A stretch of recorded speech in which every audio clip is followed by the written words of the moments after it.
Hello, do you know there's a difference between the Constitution of the United Kingdom and the Constitution of Nigeria? A whole lot of difference.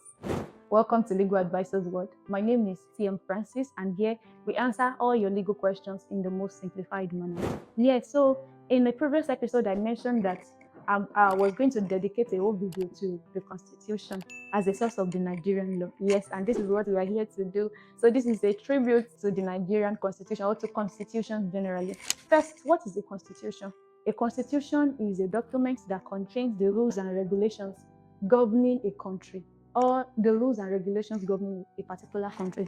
That is a constitution. So the Nigerian Constitution, for example, and I have a copy here. Yes, the Nigerian Constitution 1999 as amended.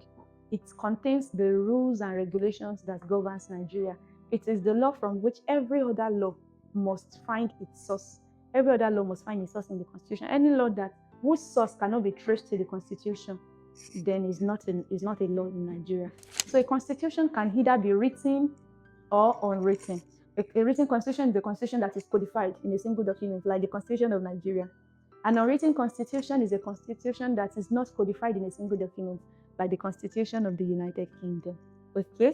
And a constitution can also be either rigid or flexible.